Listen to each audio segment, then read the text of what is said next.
That's black men anointed by black queens. The sun, the moon, the stars, God genes. Light beams from the spirit, mighty dreams with no limits. Nothing can prohibit the greatness we inherit. Kings, that's black men anointed by black queens. The sun, the moon, the stars, God genes. Light beams from the spirit, mighty dreams with no limits. Nothing can prohibit the greatness we inherit. I walk with infinite years of ancestors surrounding me. I talk with the infinite spirits of elders crowning me. Spark lyrics. Yo, what's up, what up, though? Good evening. Episode 9, Wealthy Thoughts Show. It's been a couple weeks. I took a little vacation. Detroit had an ice storm. And got a storm on the way now, huh? That's what I'm hearing. Okay. Tomorrow, it's supposed to roll in. And we'll probably hang around through Saturday is what I'm hearing. Oh, wow. Okay. Yeah. Well, I'll be up that way in a couple weeks. So hopefully it won't be no snow on the ground either. Yeah, I'm telling you, we pray daily. We just want spring. We are ready for spring. And some, although, I will say that for Michigan, the weather has been mild compared to other parts of the country that have really been getting slammed hard. Yeah. The funny thing is I got off work this morning, off work from the fire station this morning, and came in, and on my way home, I'm looking off the freeway, and I'm like, man, that looked like a fire. And I get off on my exit. As I'm getting off on my exit and going down Briarcliff, or whatever, I'm looking at I'm sorry, not going down Briarcliff. I was going down North Druid Hills. And I see fire trucks turning onto Briarcliff. So I turn on the Briarcliff, and I'm on the phone with my mom, and I'm like, oh no, my apartment complex is on fire. Oh my God, are you serious? I drove down, so it's an apartment complex, but it's separate buildings. It's got multiple buildings or whatever. So as I drive down, I notice it's a building on the other side of the complex that's on fire. And the funny thing is, when I was driving and saw the smoke off the freeway, I was instant thought like, I was like, oh man, that looked like it's kind of in my area, but probably not. And then I get closer, I'm like, oh man, so it was, that was pretty interesting. Yeah, I know I had to shake you up a little bit. I get on the phone with my son, my 6-year-old, me and him on FaceTime, and he like, your apartment complex was on fire today. I was like, oh yeah, that did happen. No, poor baby. So I was like, we good. So now my actual building was good, but side apartment complex is on fire, so that was pretty interesting. Wow. That's not the that's not the county I work for, so county, handling that fire. So I'm glad they responded quickly, and it looked like I haven't been back over there. It looked like at the time when I was over there, it looked like they were doing a good job of knocking it down. So that's pretty good. And that's, like I said, went on a trip and everything. Went to the Bahamas. That was pretty cool. One thing, I just went to the Bahamas and went on a cruise. So one of the stops was in Nassau, right? Okay. And so when you get off, that part of the island and that part of the city or whatever, they get a lot of revenue from those cruises coming in. And so I'm just walking around, enjoying the sights, enjoying the sounds. And I noticed it was an older guy doing some painting. And I bought a painting from him. And I asked him, I said, well, what's going on with them, all the building, all the construction that's going on? And he goes on to tell me that they are building inside the gate so that when people come off the cruise, they don't really have to go into the city.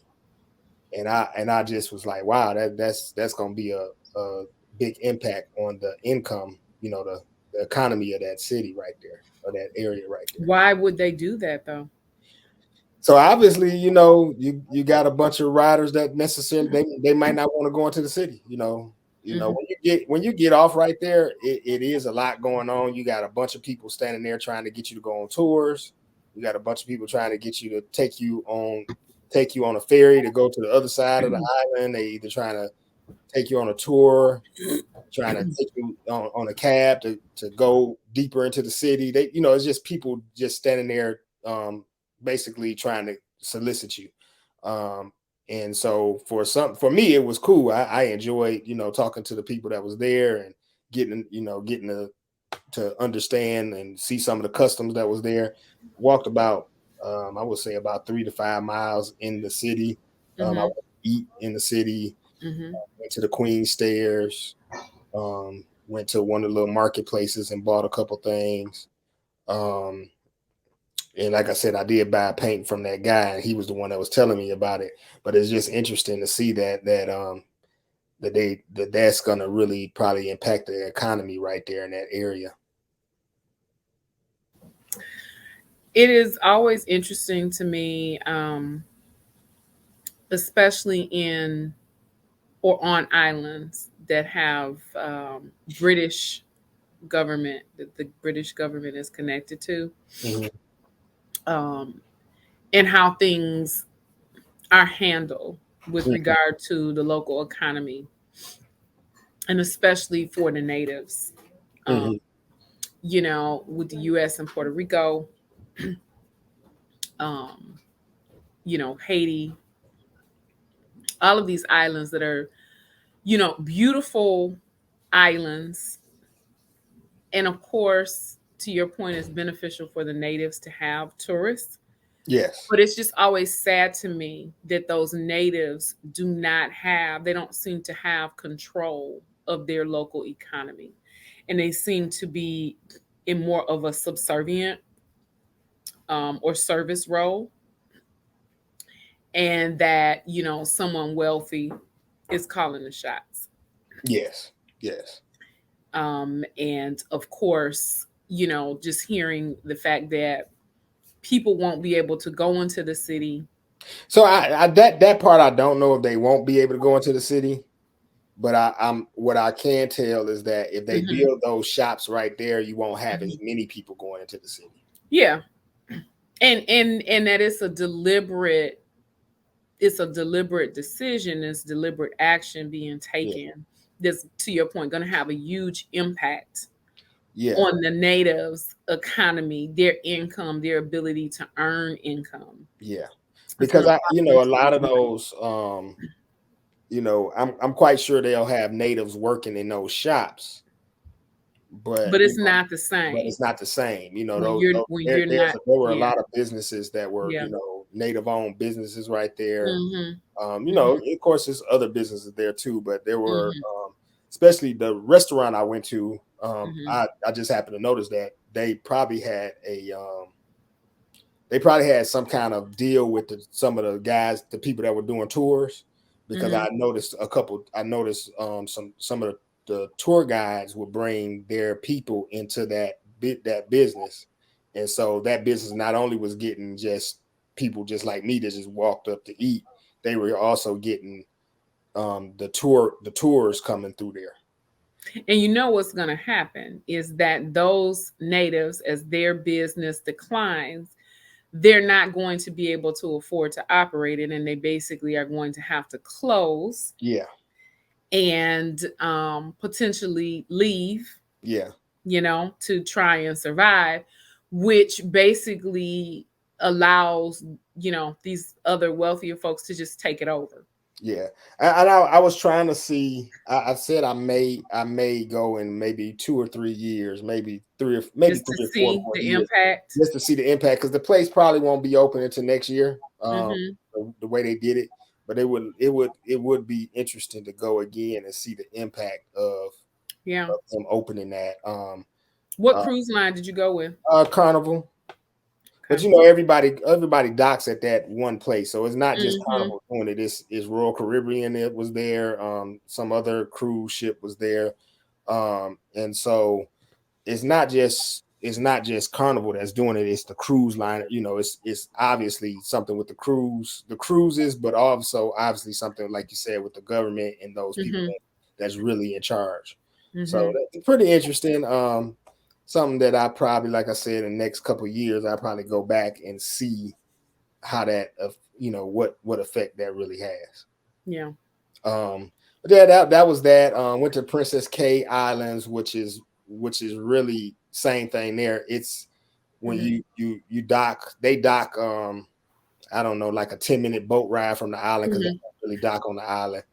And the island is all for cruises. It's just there's really no going into the city. You can go outside the gate. There's a little marketplace outside the gate, and there were some taxis there where they would take you further into the city, I guess. But I didn't partake in that just because I didn't want to get too far from the boat, and then you know, I was by myself, so I didn't want to go too far back from the boat, and I didn't want to well, I guess I also had a massage appointment. massage appointment scheduled for a certain time, and I didn't want to get too far away and miss it. So that was that too. But yeah, I had fun. It was very enjoyable. And how many days were you gone? 5. Okay. 4 on the boat, and then I spent 1 day on Cocoa Beach. Okay. So I spent 1 day on Cocoa Beach first, and then I spent 4 days on the boat. It's just interesting to hear how gentrification looks in other places in the world. You know, we see that in pretty much every urban city that you have investors, you have people with money come in and open up shop. They set up shop. They, you know, establish their footprint and their presence in a place, and they displace the folks, you know, or the businesses that were there before. And, you know, it all kind of looks the same, which is interesting. It looks kind of cookie cutter. And that's very different than just the unique diversity of, you know, community and what was there. So yeah, it will be interesting, like you said, to see. I think I will. I said I probably wouldn't do the cruise again. That cruise anyway. I'm not saying I would never go on another cruise, but I said I did that one. Is, you know, I do it different. But I may go back on that one, like I said, in about 3 or 4 years, just to see what the impact. Just to see that's not a lot of time, but I think in 3 years you can see some impact from that. Oh, you absolutely will. I think by the end of this year, I think next year they'll definitely have that place up and running. Probably by the end of this year they'll have most of it up and running. And so, you know, that then what's this? This is 2023. So maybe 25, maybe 26, 27 go again and see what it looks like. That would be probably interesting to see. But yeah. Yeah, that was that. I had I think you saw that I joined up with Michelle Kofer's group and salute with to the queen. Yeah, she's doing big things. I joined up with her in the DebtCleanse crew. Okay. Learning more about the company. Very good company for credit repair. They have a member status where you can go in and just get your credit repaired. Working with credit consumer lawyers. Okay. That, you know, they're not just making cookie cutter letters and everything. They're actually going through the real process of going through your credit, taking all the things that need to be off as far as addresses, phone numbers, inquiries that don't need to be on there. And then they're going through the actual looking at late items and things like that. And you know, and the average person right now says, you know, 4 to 5 months, they pretty much got your thing set and got you ready to, you know, your numbers moving up. Okay. Pretty good program so far from what I can tell. I'll have more in-depth knowledge of it as I go along in it. And of course, they have an advocate program where you can go in and actually sell the program yourself, which is what I joined also. They also have some things added on to it where they have another product that they sell for REO notes, which is bank mortgage notes. Basically, you're buying the note from the bank before it goes to auction, and you become like the bank at that point. And so it's sold when it's sold at auction, you get the profits from the sale. Wow. You bought the note from the bank already. How I'm just curious. How often does something like that happen? I've not heard of that. So so again, this is something that I have to go through and actually do the program myself. I am signed up for the program, so I will be doing the program, and I'll have more information on it for you. okay. But bank auctions happen, monthly normally. Mm-hmm. You'll see those monthly or every few months or whatever. And as long as a person has lost, their mortgage is gone and the bank has foreclosed on the house, now that house is bank owned, which is a REO. And so once it's bank owned and it's a REO, the bank's job is to get rid of it. Banks are not necessarily trying to hold on to houses. The more houses they have held on to in their records and bad loans they have that keeps them from being able to put out more money. The government doesn't allow them to put out more money when they have that, they have that type of backlog. So they're trying to get rid of those houses as much as they can. So if they can get rid of it at auction, or if they can get it to you and you can get a bank note on it, that's what they're trying to do. You have to watch it, just like anything, it's investing. So you have to be careful with what you're doing, because you want to make sure that you're investing in something that's going to actually sell. Got it. Because just like the banks get property that they go to auction and it doesn't sell, you get the property, it go to auction, it don't sell, and now that property is on you. And so you have to figure out whether you're going to rent it out or whatever. So you have to make sure that you have, be savvy in making those decisions. Yes, you have to make sure you have some backgrounds in that and knowing what you're doing with that. But at the end of the day, having property is very important. So whether you may not have the same issues as the bank, and you may be able to leverage that property into something else if someone doesn't auction it off. So it's just really learning for me is going to be learning the REO side of it, and how to go about doing that part of it, and then from there, then I have to, if it doesn't sell at auction, then I have to figure out, okay, well, what can I do? What's my next steps? So I have to put all that together before I even think about going into doing it. But it is a great company. Anybody, I will have the link to go online and find out about the company. There is a meeting tonight. You can go to www.debtcleanseevents.com. I believe that's what it is, debtcleanseevents.com. Okay. Let me look that up real quick, make sure I'm right. But yeah, you can go to www.debtcleanseevents. Let me make sure before I say that one more time.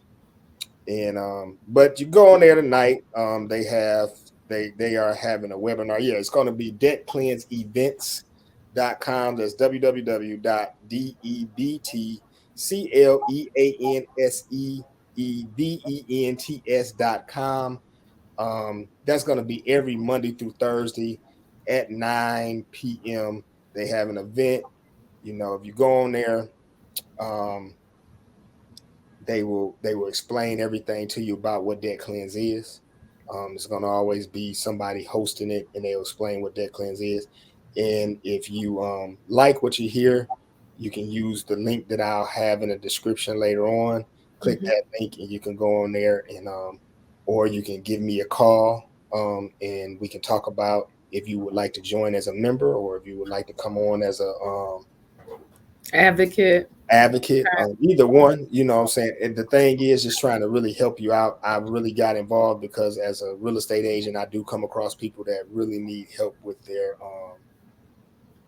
their credit. And so if we can get it's a logical good progression of your yes, business for you. Get that credit together. Right. Help them get their credit together in the next 6 months. Then in the next 6 months, maybe we can go get them a house together. You know what I'm saying? Okay. And then maybe if they decide to become an advocate and they decide to do that, maybe they make some money that way, and that's extra money that they can use towards buying that house that they're trying to get. So just trying to eliminate debt, clean up credit reports, and sell some houses. That's the main thing with that.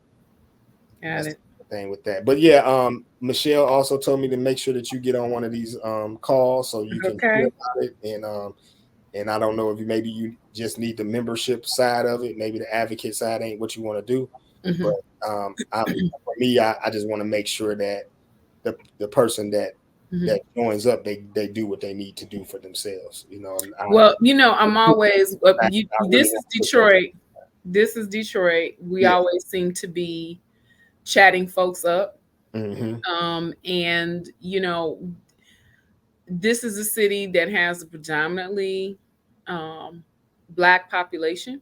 And let's just be honest, even if folks have money or have had money, the pandemic happened, and so things changed a lot for folks economically in the last 3 years, going on 4 years. So I think the DebtCleanse information, it will be helpful to a number of folks. Yes, it will. No matter what your race, no matter what your ethnicity, having that kind of useful information is just always beneficial. Yes. And so I could see myself being an advocate. I mean, I could definitely see myself. All right, then. Well, we'll talk about it offline more, and we'll get you on here. We'll get you on one of those meetings. They had a good one last night. It was ran by a number of the women that's in the group. Just like with most things, there's a lot more women that are in this program than men. Us as men, a lot of times we don't get involved with a lot of stuff like this because of the fact that, we are used, we're not necessarily thinking about network marketing. And a lot of times we're not even necessarily thinking about our credit if we got cash coming in and we doing stuff like that. We're just thinking about, trying to go to work and live day to day. So a lot of women are in the group. But my goal is to get at least, you ain't got to become an advocate, but my goal is to get a lot of men at least as members and starting to work on their credit report. Because even if you have a 700 and you kind of, at that point, you kind of stuck and don't know where to go from there, they can help you get those other things off that's keeping you from getting higher. To the higher score, 800, 850s. The one thing I love about it too is that they have a simulator on there and they kind of tell you what you need to do at each step to get it to raise to the next level. Right. So that's they where you at right now, you tell them where you want to go, then they give you a number of steps you need to do within the next month to get to that next step. And then the next month you could do the same thing again. They'll give you another number of steps that you can do to get to the next step. So as you're going along, they're really helping you to get up there. The main thing is keeping that credit utilization down and keeping your credit history, keeping a long credit history and also a diversified credit history. Got it. Having credit cards, having a car on your report, having a house on your report, or a mortgage loan on your report, all those different just it diversifies your credit use report. Then, like you said, credit utilization shouldn't be over 30% of the amount of credit that you have. So if you got credit cards, you got a $3,000 credit card, you really don't need to be using more than 30% of that. So what's that, $900? Okay. Yeah. So if you got that, you don't need to be using more than $900 of that, or keeping that car under $900 by the time it reports. So I know that we are going to talk about this more offline, but one last quick question.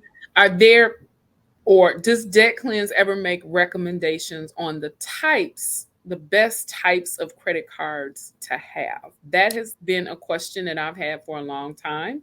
Okay.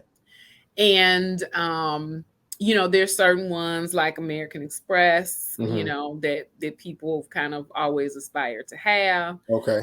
But I know that even with those cards, Visa, MasterCard, American Express, are there credit cards that you're like, you know what, these are like the top 3 best cards to have?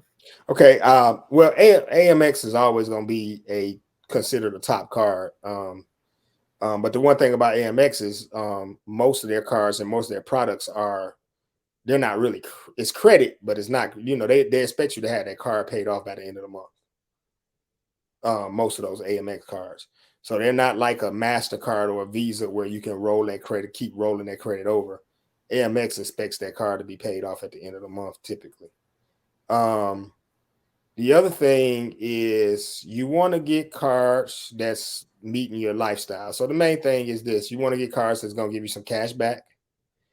If you are a traveler, you want to get cards that's going to give you Sky Miles, or something like that. You always want to work on looking at cards with cash back, and you want to get the cards with the lowest interest rates. No cards with annual. I can't say no cards with annual fees because AMX got annual fees. But you don't want those cards where they come in, they tell you you need $85 to start and all that type of stuff. If you're trying to build your credit up and they want you to get a card with $85 to start, it'd be better for you just to go and get a secured credit card and start with the secured credit card. Put $200, $300, $400 on the secured credit card, and then you can use that $200, $300, $400, and then you fill it back up. And what you'll do is maybe in about 6 months to a year, you can switch that secured card over to a regular credit card, an unsecured credit card. And now, and then from there you build that value of that card up. The other thing is whatever card you get, you don't necessarily want to close it. You want to keep the card. Like, you may get some cards starting off that don't have cash back, and as you build your credit up, you can get cards that's going to give you cash back rewards and stuff like that. So the cards that you got originally, you don't necessarily want to close them because you want to keep that credit history up. The length of credit history up. So what you do is put something small on those cards, like a Netflix bill or something like that, where every month it's still getting used, and then you pay it right back off. And that also helps to raise your credit score and raise your credit usage. And so those are the things you kind of want to do, just on a basic level. I'm quite sure I got to learn. Like I said, I still got some more things I need to learn about DebtCleanse. That part I can't tell you if they tell you if they have like with Experian or Credit Karma per se. Credit Karma will give you, at times they'll give you ideas of cards that you can apply for. They tell you, if you have a good chance, a high chance, a fair chance to get the card or not. That's a good, that's good. I don't know if DebtCleanse actually does that. Got it. But I will find that out. That's something I need to find out. I never thought about it, because even though I have DebtCleanse and DebtCleanse will show me my my credit score, DebtCleanse uses Vantage credit score. And while there are many banks and many lenders that use Vantage, the majority of banks and lenders use FICO. So I kept my Experian so that I could still look at my FICO score throughout all three of the bureaus or whatever. So with that being said, if your Vantage is going up, your FICO score is going up. They pretty much kind of the same. It just some of their things are different, but overall, if you know Vantage, then you know that FICO, just depending on where you at and what you got going on, they may be a little bit lower than Vantage. but if Vantage is going up, then your FICO is going up. FICO's going up. So that's the main thing. You want to find those things. You want to do those things. But looking for members to come join, get their credit fixed.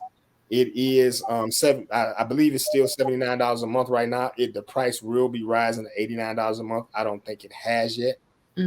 There's because they are rolling out new products and different things that can use. Another thing that they're rolling out for members to use is to be able to track their expenses and stuff. So there's I think it's called Hurdle or something like that. But it's going to be an app that they're going to have where you can track your expenses and stuff. You put your card right in, your bank account right in, and you can track your expenses straight from there. Okay. That's going to be another program that they're going to have. That's going to definitely be good. On the advocate side, that program is going to be added, and you'll be able to track mileage and different things for tax purposes later on. So, awesome. So yeah, they got a lot of good programs running out. The guy that has started the program, he has worked with other companies and got them up to $1 billion status, multi-million-dollar status, and so he started this company. He is a person of color, a woman of color, and so he's definitely big on helping minorities. And helping people people in general, gotcha, to build their credit up and build their wealth. Gotcha. The main thing is for the main goal of the company is to build wealth for generations, for the next generation. So yeah, it's a good company. I like I said, I still got more to learn about the company, more things to do about the company, and eventually I will be on there doing a presentation myself. So I'll definitely let you know when that happens. but yeah, I really like the company and like some of the people that I've met, and just I'm excited to keep on going with it and see what I can do and how many people I can help with it. Awesome. Yeah. Yeah. What else is going on with you? Oh wow. Like I said, for me, just kind of cruising along in life. No complaints, just trying to, focus as far as, streamlining my list of projects and really prioritizing that. Okay, good. Still on track to start my podcast. Narrowing that down to a couple of names. So just kind of running those kinds of, questions by my little focus group. Okay. Which is my kiddos. Young folks have their finger on the pulse of what's happening. So I'm like, okay, what do you guys think about this? And, what do you guys think about this? But, we always have a trusted group to give us feedback. People, we know give us the truth that we need to hear. Yes. So that really trying to focus on health, just healthier lifestyle, healthier living. I just celebrated a birthday last month. Yeah, sure did. Yeah. So just really trying to focus on, taking care of myself, taking care of my body, self-care, downtime, like you getting a trip at 2N, at least every 6 months. I will be going to Vegas in April. So I will be hanging out in Vegas, and we've talked about potentially, doing live broadcasts. Yes, where we are. Yeah, we're gonna have to do something. Start doing some live broadcasts at some point, and everything like that. Yeah. Hey, what I know you was telling me that you had family at Michigan State. What did they ever catch? They caught the guy, right? So unfortunately, that gentleman did take his own life. Okay. They did catch him. Basically, he killed 3 students, he wounded 5 others, took his own life. So by the time they got to him, he had committed suicide. He already committed suicide. Okay, I couldn't remember. By me being down here, it hit the news, but it wasn't that big. And when if I'm not around somebody or at the station TV is going, I'm not really watching TV like that. So so it was I didn't get all the information on it. Yeah, I knew it was going on and stuff like that. Yeah. So one of my daughters is actually in training to become a police officer, and so she has various apps and communication tools, and so at the same time that was happening, it was kind of breaking news on television, but she also was aware of it. So it was, like I said, it was very tense in my household for several hours, because even though I had gotten word that my nephew, who's a senior at Michigan State, was safe, my kids had several friends that they had graduated with that are studying at Michigan State. And so they were trying to reach their people to make sure that they were okay. And some people weren't necessarily responding right away because, of course, their families were trying to reach them.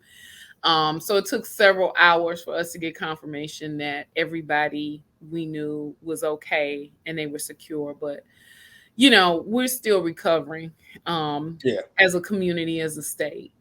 These mass shootings,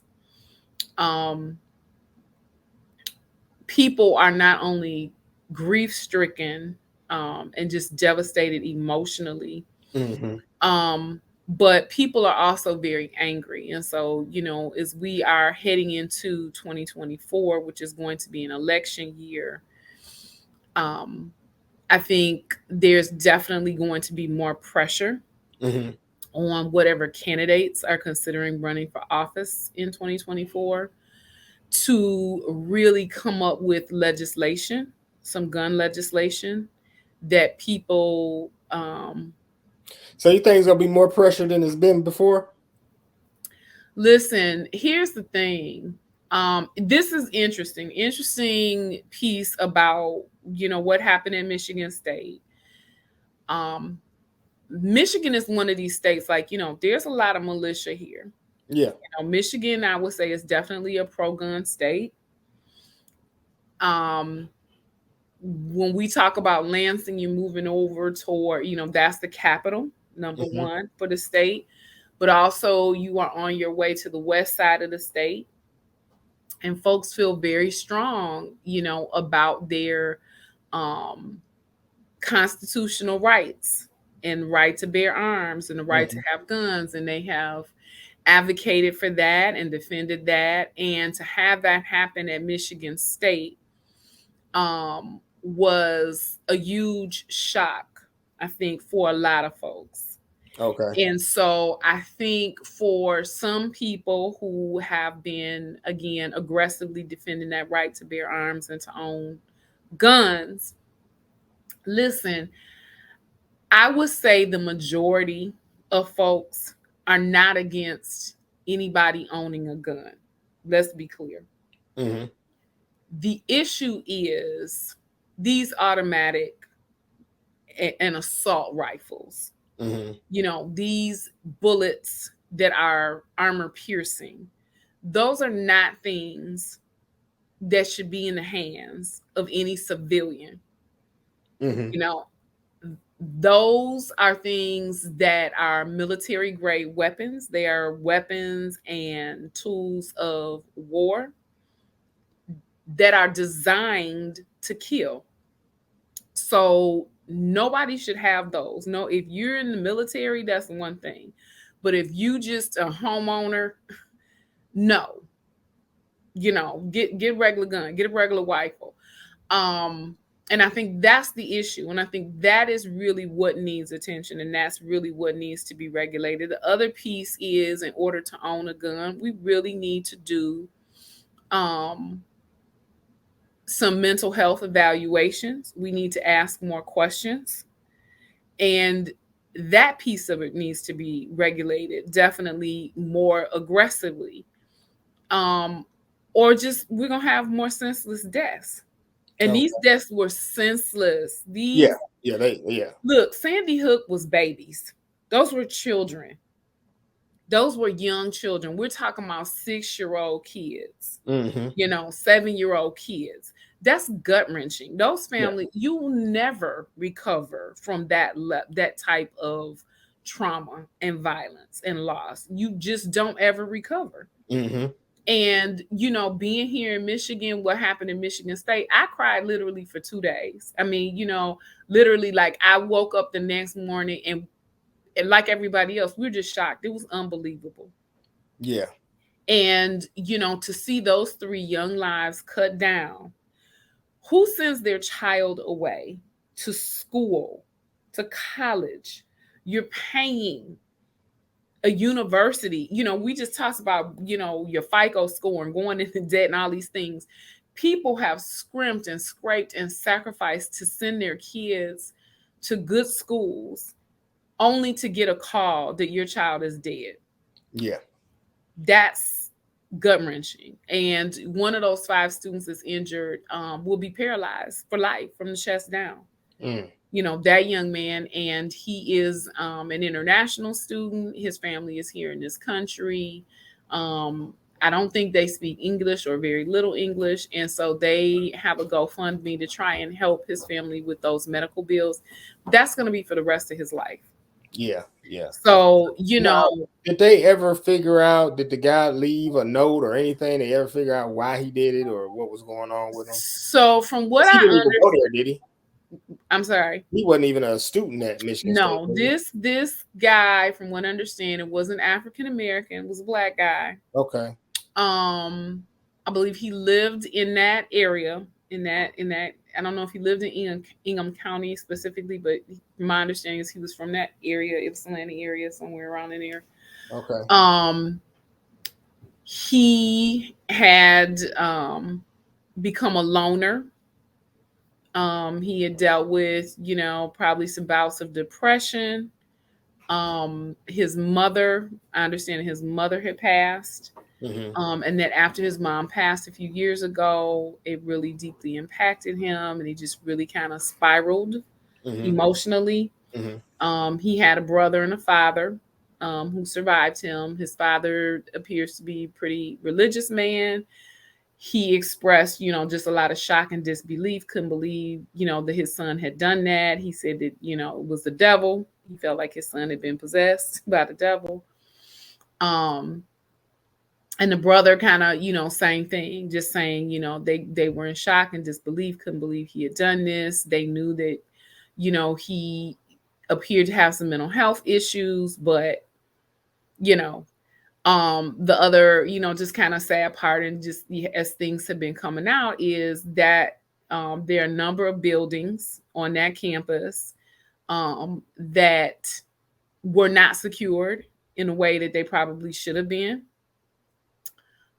Which made them accessible, and that's why that guy was able to, get into Berkeley Hall and, just started randomly shooting.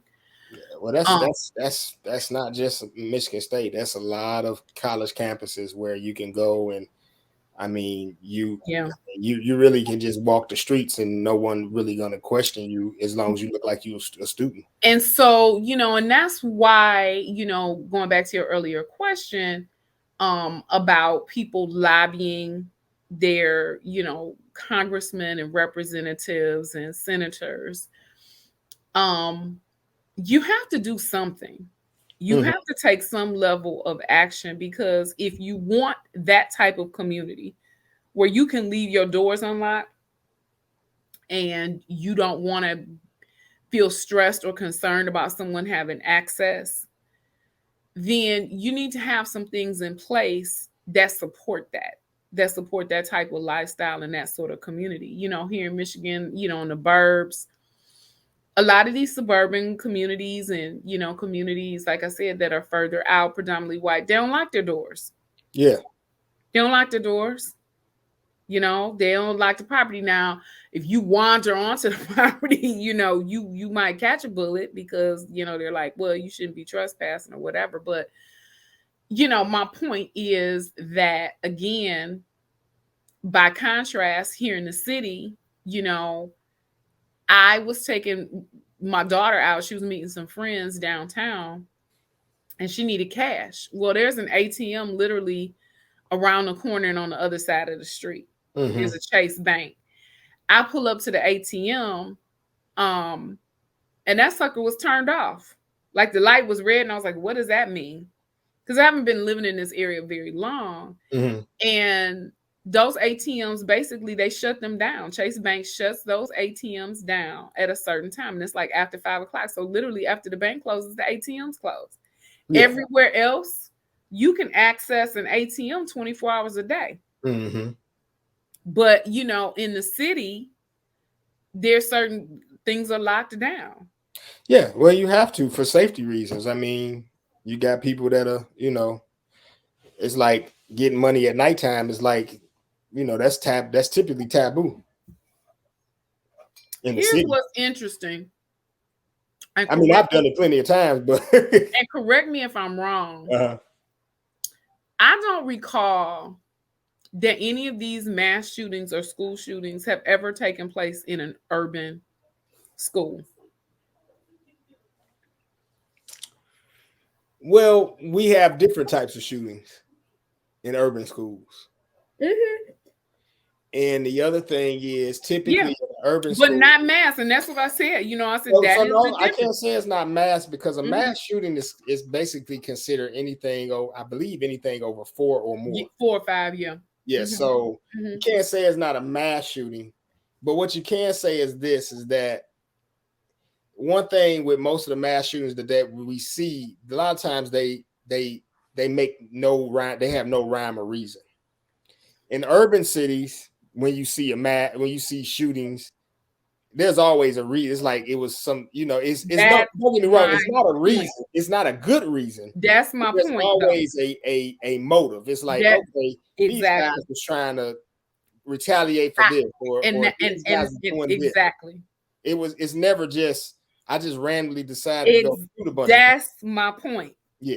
That's my point. Yeah. And I've had this conversation many times. It's very rare. Even I remember even the remember when the black guy, I know everybody in the world thought in DC. Yeah. Yeah. Everybody in the world thought that this was white people doing this. It was a black guy, but it ended up being a black guy and a the black guy black with him. Kid or whatever. Yes. That he was training. But even with them, they had a rhyme or reason to what they were doing. They only killed certain color people and certain type of people. Exactly. And there was a rhyme or reason in their mind. They were getting rid of white people. Exactly. And so it's still, and again, to your point, a thought process behind it. Right. And to your point, I want to make sure for anybody that is watching this show, I am not saying, you know, we are not saying that it's right. No, it's very, not. Very clear. No, it's not right. It's tragic. Whatever reason you're doing it, going to, you know, and you're going and you're killing multiple people. Any act of violence, any act of gun violence is wrong. And I'm not advocating it, but I'm saying that I find it very interesting when I sat down and I thought about this and I said, you know, these mass shootings and these incidents, especially with schools, they have never occurred in an urban school, in an inner city school. You know, it's suburban and it tends to be primarily young white guys. Okay. Aurora, the shooting at the movie theater, Columbine, shooting at the high school. There was another shooting in Michigan, in a high school in Michigan last year. Oxford. Yeah. Oxford, the Oxford school shooting. Sandy Hook. The shooting, was it in Texas where they shot those school kids, the Hispanic school kids? And so, you know, my point is, you would think, you know, as they talk about how, you know, there are shootings, yes, there are homicides, you know, there are issues in inner cities, in urban areas, but we've not had that issue, you know, knock on wood. But so I do think there is something there that just kind of dictates we need to think differently about, again, gun legislation, and we need to change some things, and it's not in the way that you would think. Because again, these are people, a number of these folks that have had guns. I think registered gun owners, but no mental health checks. These are people, multiple weapons, and when they go in, I mean, look, they are ammoed up. They got multiple guns, ammo. They are, settling in, and they are, Buffalo school shoot. I mean, the Buffalo supermarket shooting, going in with a purpose. Going in with a purpose. So I mean, it's a catch-22. It is. It's a catch-22, and you just sitting there like, I was having this discussion with a couple of my friends about it, and they are very, they very big on guns and everything. I'm not, like I said, I own a gun, and gonna buy a couple more, but I'm not. Here's my question though about guns, So, and I'm gonna ask you this. So yeah, you and your friends who are pro guns and they want to have guns. My thing is, why? Okay, so what is the reason that you feel? And when I say you, I'm not talking about you, but I'm just putting it out there because we don't have people to call in. We need to add that feature for people to call in. Why do you feel so strongly that you gotta own a gun? Like, I always hear different things. One thing that came up was like, well, if I gotta, what if I don't have my gun, then I can't protect myself against other people. What? I'm like, so in my head, I'm like, I get what you're saying, but most of y'all live in good areas. Most of the people I'm talking to, they live in areas where you ain't really thinking about protecting yourself. That does not compute. Yeah, that for most of those. Have you had your house broken into? This is my question to them. Have you ever had your home broken into? Yeah. You experienced theft. Somebody stole your car.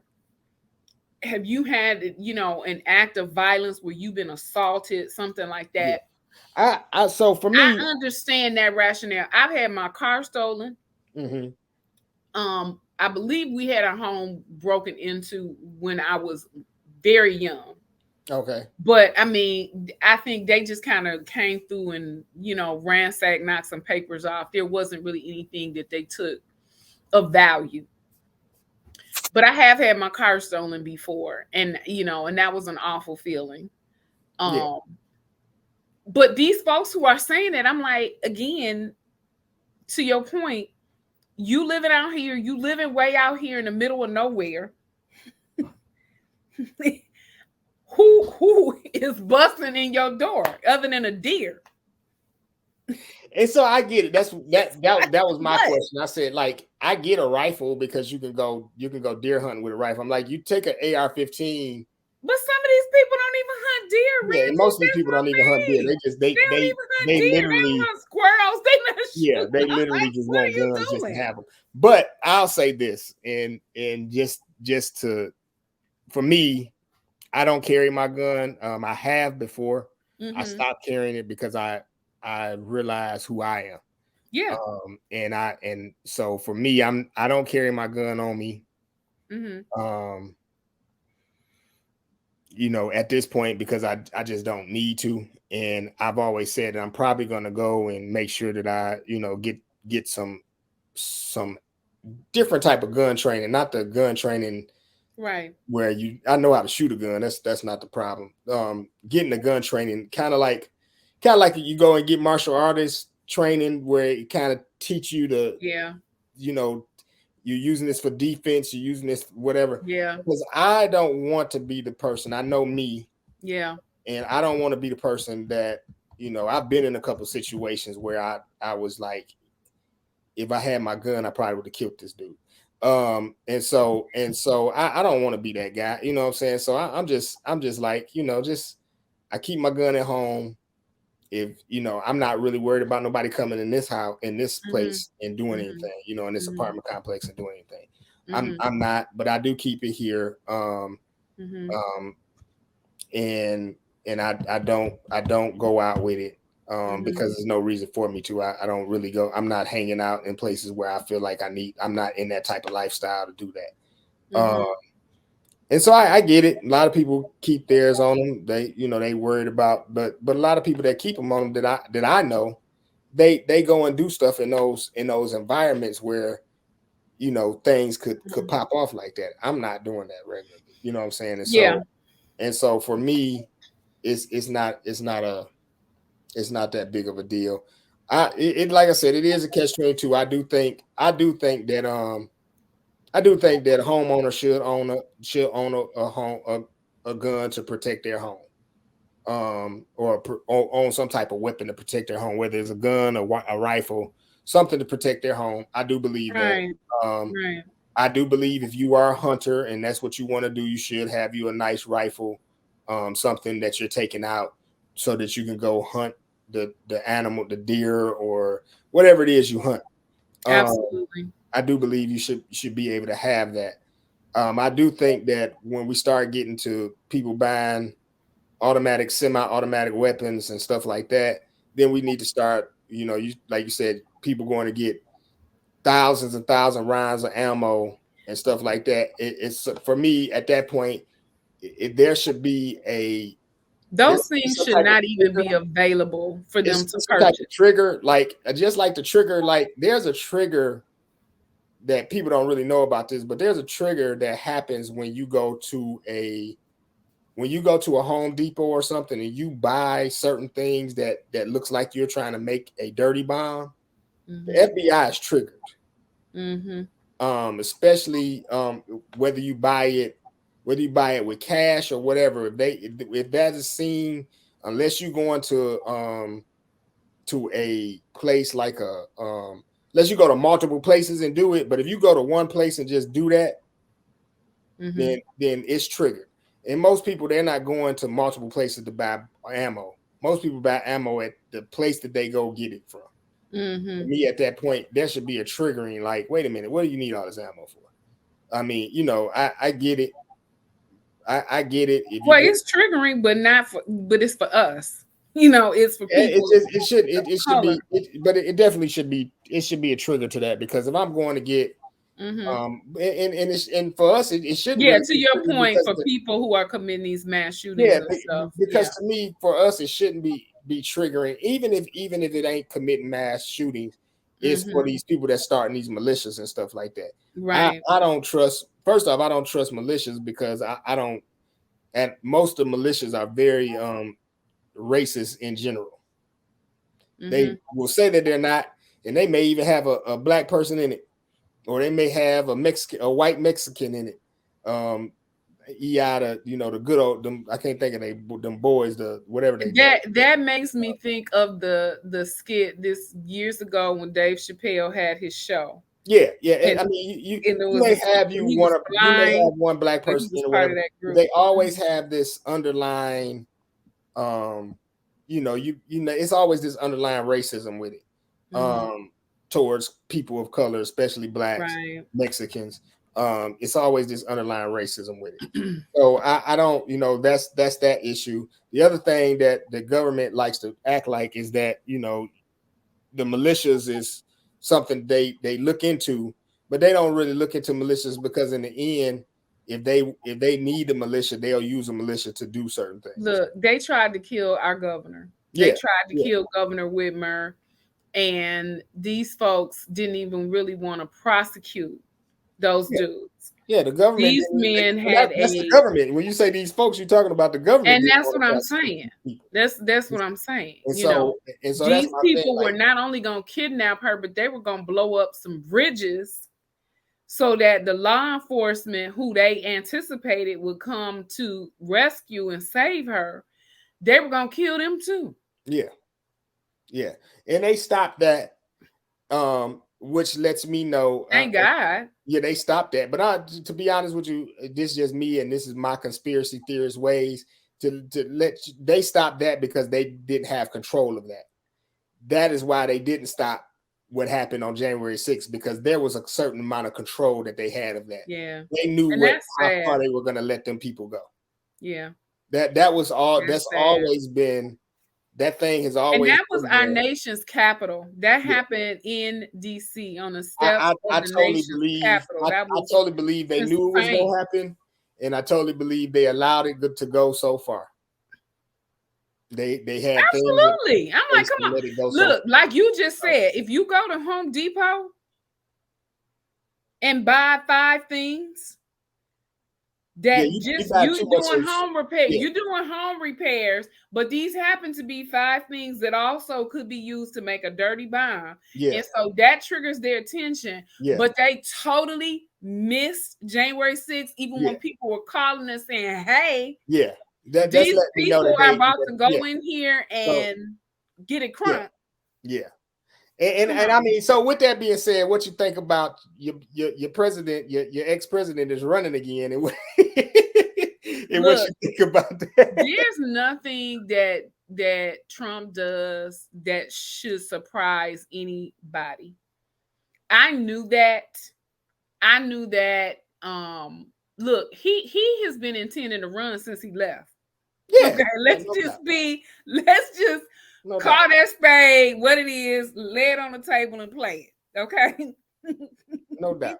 I know he has been intending to run again. I had people tell me he wasn't gonna run again. I'm like, he's gonna run. He said the election was a fraud. I'm like, that he didn't lose. That now you got people telling me he ain't gonna win. I'm like, y'all said that the last time though. Look, let me tell you something. And what's crazy is how, again, these folks who I'm talking about are paving the way for him to do that. They found documents at Mar-a-Lago that he should not have had. Immediately, there should have been some level of them dealing with that situation. They did not.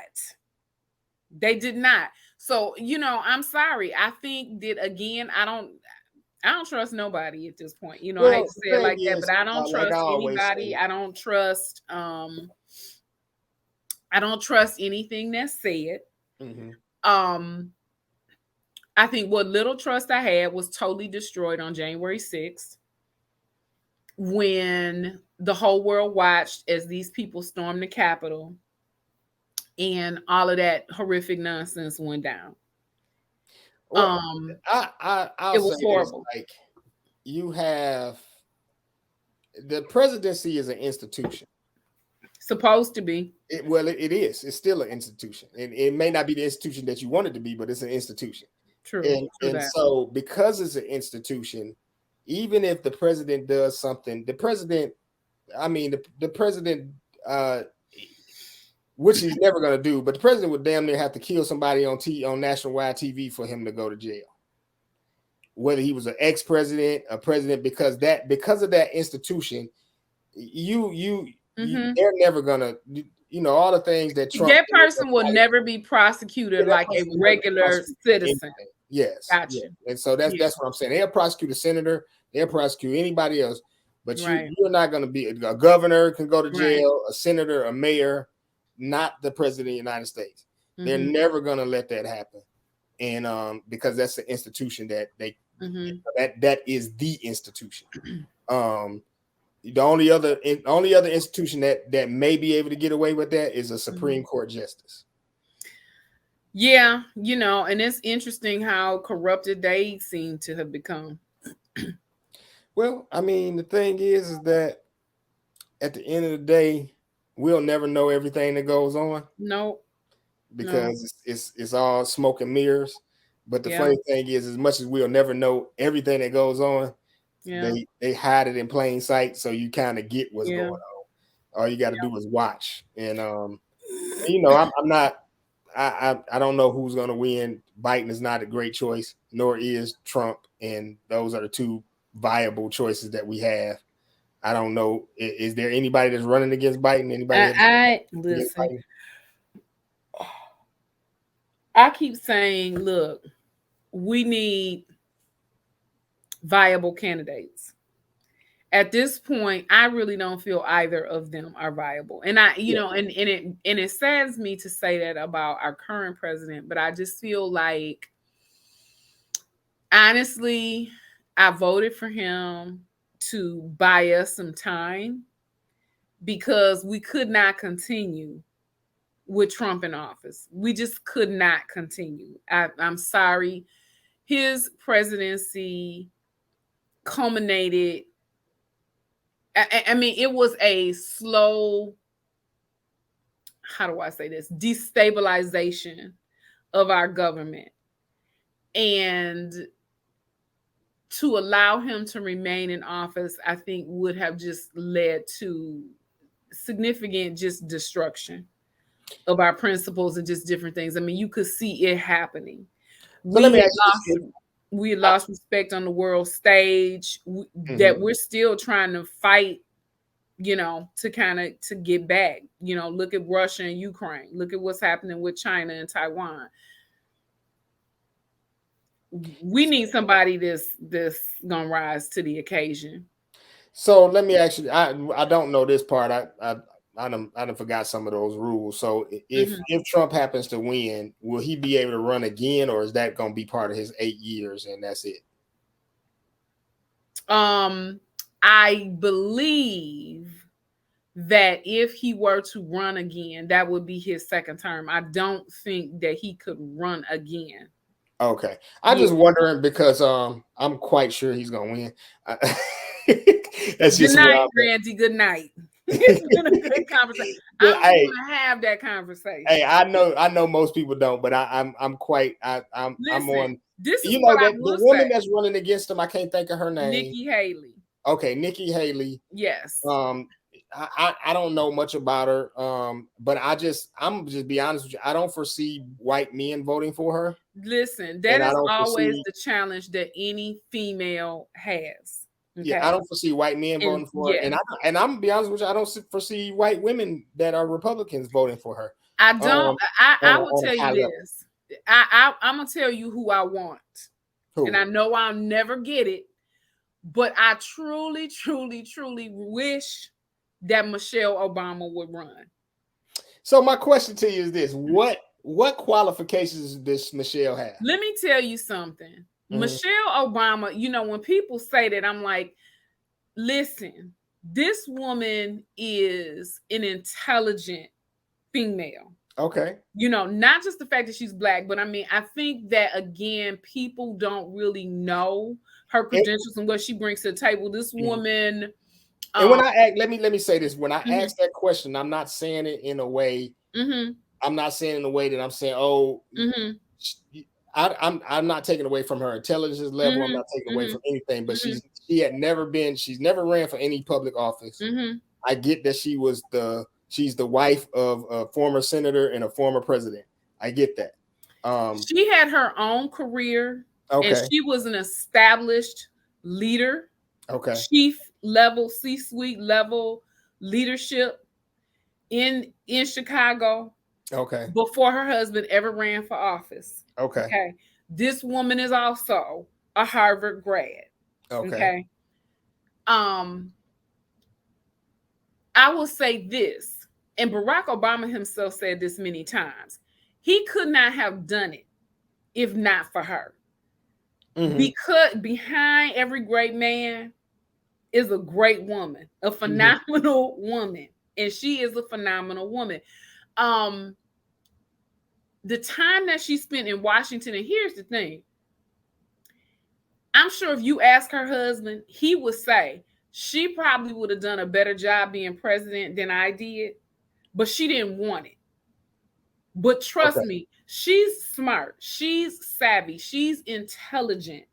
She understands what's happening in the world, and she knows how to diplomatically move and say and make sure things happen behind the scenes.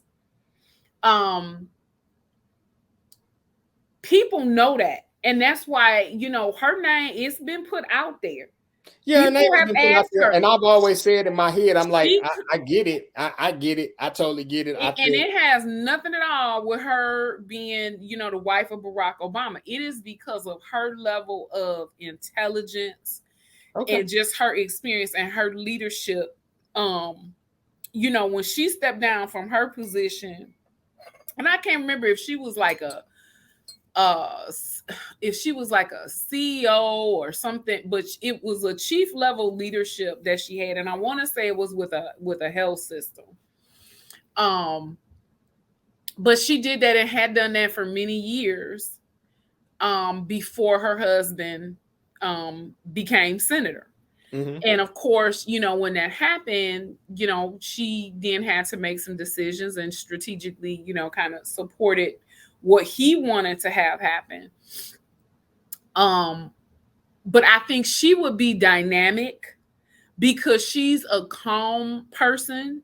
She is a strategic thinker, which is what you need when you talk about leadership.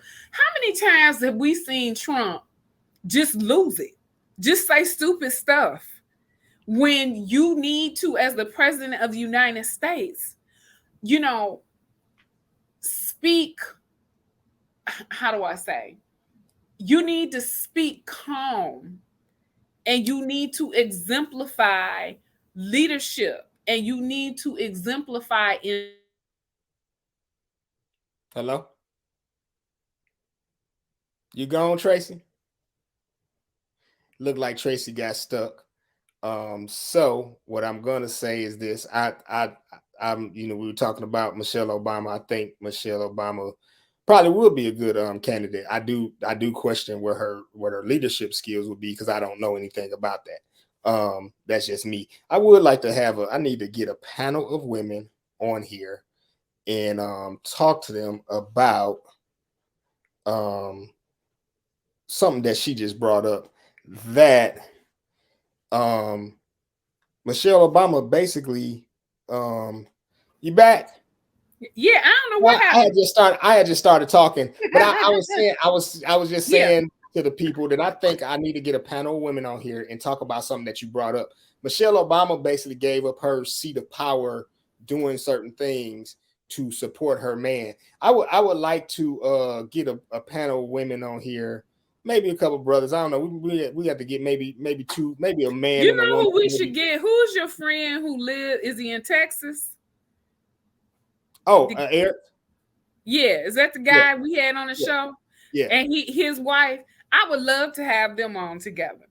Okay. All right. I'm gonna see if we can get that happen. But I would love to talk about, because it's that is just something, in today's society. We talk about traditional men, traditional women. We got this masculine and feminine and all this stuff, toxic masculinity. It's like especially between Black people, it's like the battle of the sexes, right? It's like you got it. And don't get me wrong, it's a mixture of things. It's a culmination of things of why it's this way. So we're not gonna get into all that right now. Yeah, but I would like some questions. I would like to talk to some people about because at the end of the day, I have a friend. I probably would like to get her on here and talk about it. She may not ever get on here and talk about that type of stuff, but I have a friend that at one point made hot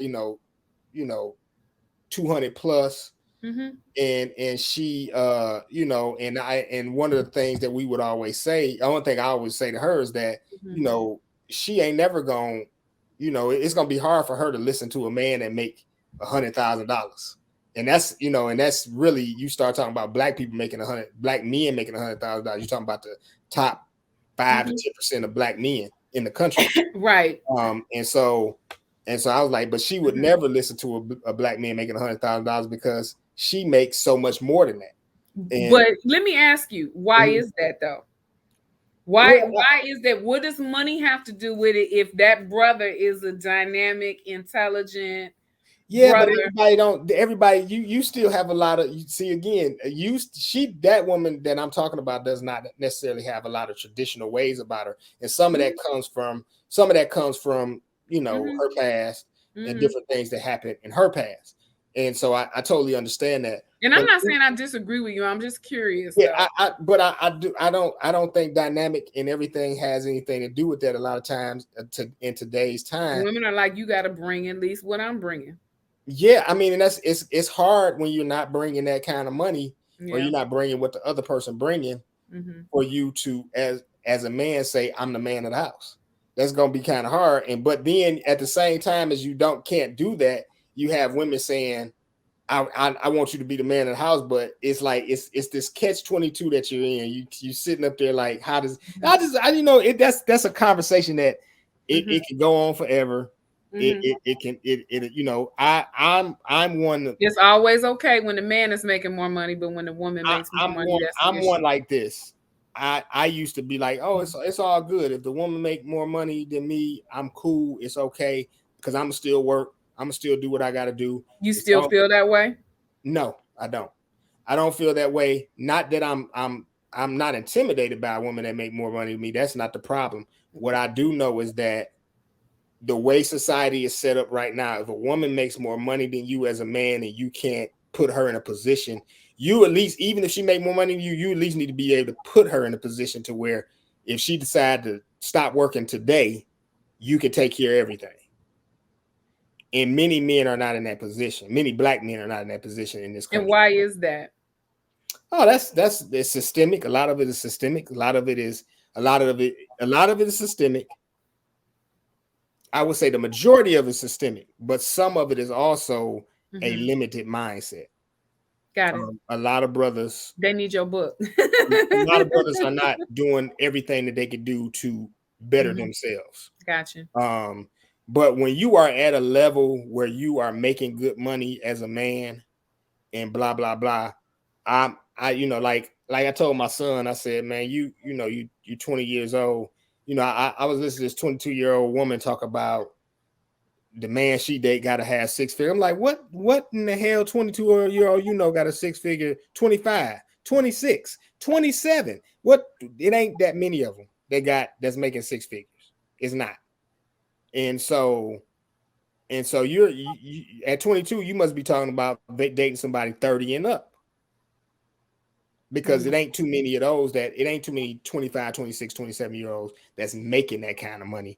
And if they are making that kind of money, quite sure they probably already got a woman or multiple women. I mean, because it's like 90% of women want 10% of men. I mean, that's just what it is. I mean, at the end of the day, most women want a man that's over 6 feet tall. I don't hit that. They want a man that make 6 figures. I got that. They want a man. They want a man that make. They want a man that make. They want a handsome guy. Make all their dreams come true. Yeah, they want all this different stuff. And the thing is, at the end of the day, at the same time, but then they want to be independent and they want to have their own money. And it's like, but I want you to take care of everything. But I want this. It's such. What's mine is mine, and what's yours is mine. There you go. You got a lot of stuff going on, but on the other end, you got a lot of brothers that's on the other end that ain't making no money, but then they want to run the household. And at the end of the day, if you ain't paying, you ain't saying. Just is what it is, right? So I mean, yeah, I would say definitely. I'm just at a point where I'm at, like before if I'm with a woman, I decide to remarry or whatever, I have to be in a position at this point in my life. I'm gonna have to be in a position to where if she doesn't want to work, she's good. You know what I'm saying? We good. I don't need you to work, blah, blah, blah. That's the position I would want to be in. And to be honest with you, I even told my son, I was like, if you ain't in the position to where you can tell that woman you get her pregnant and you can take care of the household without her having to go back to work right away, you probably don't need to be with a woman right now. And I know that's probably hard for a lot of people to hear, but I just think we need to get back to some basics of a man, if you're going to get married, being in a position to take care of the woman in a way to where she doesn't have that worry, because when she has that worry, it does affect the household. So real quick, I just wanted to go back to the Michelle Obama. Yeah, let's go back to Michelle Obama. But that was just me thinking about that. But she previously worked, like I said, in the nonprofit industry. Okay. And she was an associate dean of student services at the University of Chicago. And she was also vice president for community and external affairs at the University of Chicago Medical Center. Okay. And I want to say that was the last job that she had. Now, mind you, she was working at a law firm, and that's where she met Barack. Okay. And what I will say is this: when I'm not me asking that question is not saying that, not saying that just because Barack was a senator, he was ready to be a president. I'm not saying that, but he was in government. Me saying that is not saying that, yes, Trump became a president and he had never been in government at all. And so I'm not saying that you gotta be in government to be a president. I'm not saying that, or I'm not saying that I don't know. The only person I know on paper that made sense to become president was Hillary Clinton. And I didn't necessarily trust her either, but she was the only person on paper. Legit. And just FYI, one of the things that popped up, they were saying that according to the couple's Barack and Michelle's 2006 income tax return, her salary was $273,618 from her role with University of Chicago hospitals, while his salary was $157,082 from the U.S. Senate. Okay. So I'm just saying we might want to have them on to talk about, because I'm just saying, like, there has to be a, and I'm not saying that no woman would do it. I'm not saying that. No. When I say no woman, I shouldn't have said no woman to do it. No. The majority of women. Absolutely. Majority of women in today's society. Yeah, absolutely. It's just, we ain't even got to go to 200,000. Listen, again, if a woman is making $80,000 a year, and you as a man coming to the table making $45,000 a year, in her mind, she's like, "What?" We putting our money together. But my point in just on sharing that and talking about them, because your first question was why her? Because I said I wish she would run. Yeah. No, it wasn't why her. I said what was her qualification. Yeah. And so what I'm saying is, when we talk about her qualifications, I'm just going to say, to your point, it takes a really special and unique woman to be like, you're going to be the man of the house, but I'm making almost twice as much money as you. There's some things that she knows and she understands. And she, understands, and she's comfortable in herself, but also she understands and sees in her partner. She understands maybe what he can be, and just kind of that whole systemic piece.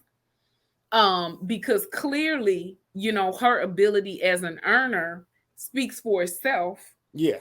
And she set that to the side. Let's, be clear.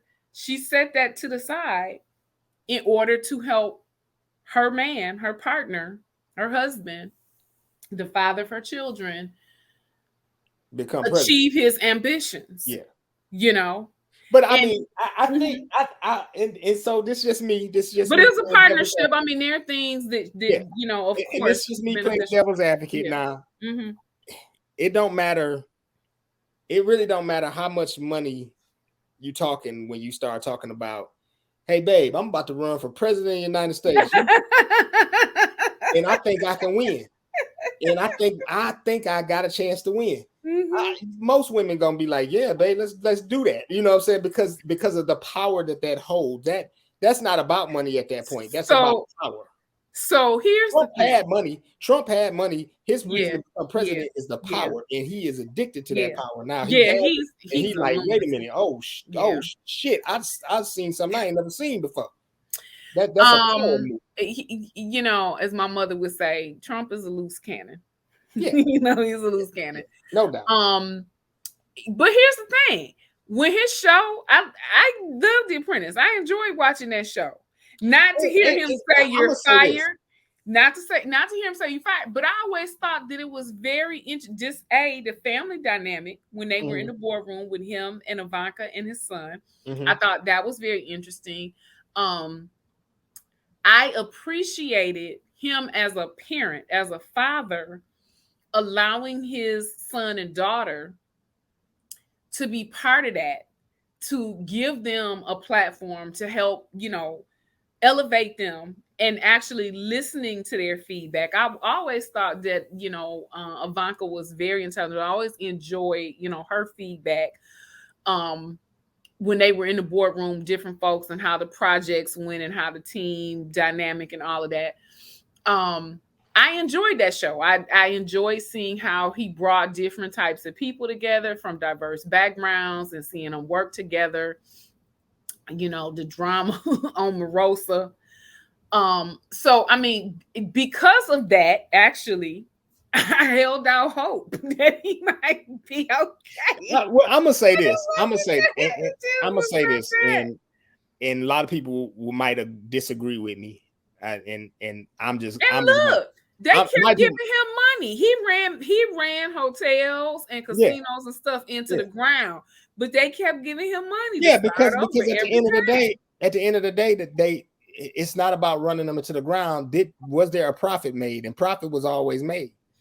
It's just at the end, it goes, but profit was made, so they're not worried about that. Yeah. And the other thing is that's what LLCs are for. LLCs are for so that you can bankrupt that business if you need to and start all over again. That's the whole purpose that they have LLCs and nonprofits and all that different stuff for. You can bankrupt that thing and then start all over again. You never messed with your personal credit at all. And you use your personal credit to get the LLC started. But once you get the LLC started, it's all on the LLC. It ain't on you. You move everything over to that LLC, and that's what they do. But I will say this: Trump, many of his policies, they wasn't bad. A lot of his policies wasn't bad policies. I can't say I did disagree with some of his policies. Mm-hmm. I disagree with him as a person. He is his just him as a person is just it's just hard to bear. Yeah. But a lot of his policies wasn't bad at all. I mean, I can't say they were, and I am, I've said this plenty of times, unless you black people, unless we come together in a block and vote as a block and put our money together as a block to get behind candidates, unless we do that, we'll never get anything that we really want to get. I agree with you. Individuals, what you have to do is when there's certain president in, you have, and history has shown us that, and that's why they continue to instigate and initiate a variety of different tactics to keep us apart, keep that block apart. Yeah, and the other thing is that if you're not gonna vote as a block, or whatever, put yourself together as a block, not just the voting part, it's the money part that's more important. Yes, absolutely. Where you put your money at, anybody can get an office, and then you can say, I got this amount of money to give you for your next re-election if you do this. And they will do it if you can make sure that you can come with that money. And the thing is, you have to buy politicians. That's what you have to do. That's what everybody. That's what the NRA does. Right. That's what all these super PACs do. Yeah. They the healthcare they all buy politicians. And if black people want to that's what the Asians do. Yeah. They buy politicians. That's why you have an Asian hate crime bill, and black people been getting hated on since we've been in this place. So since they started this place, black people been getting hated on, but we got an Asian hate crime bill. And so and the thing is that that's because they only like they are like maybe 3 or 4% of the population in America, but they put all their money together into PACs and they buy politicians. And we don't do that. And we're well more than that. And if we did that, instead of being individuals, we would get things done. But if you're not going to get things done, you're not going to do that. This is the other thing you have to do. The person that's in office, you got to go and pay attention to their policies and make that policy work for you. So like with a Trump, he's all about business. That meant that during that time, many black people started businesses and were able to benefit from those businesses during that time. And that's the thing we have to do. And really, that's the one thing they're never going to change is those business income taxes and stuff like that. They're never going to change those tax laws for businesses because too many rich white and rich black people, but mostly rich white people have businesses that if they change those laws, it'll affect them too much, and they're never going to change that. So that's what we have to do. We wail over time today, but it was a good conversation. And so we'll tell the people what you got going on. Oh my gosh, people, I have a podcast that will be starting shortly. I am also working on some ideas for a book. One of them is a children's book that I've been wanting to write for a little while. So hopefully I can get that finished, by the summer. But other than that, like I said, just really focusing on health and wealth for myself, growth.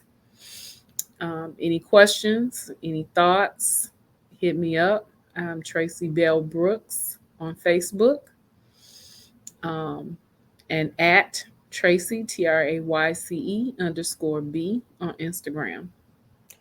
And on my side, continue to go to Amazon and buy the Think Success book. Got to get that book, people. It's great info. To do that. Me and Michael still working to get the album together, but I'm thinking March 15th or March the 17th will be the release date. So I will probably have more about that on the next show. And then working on the next book.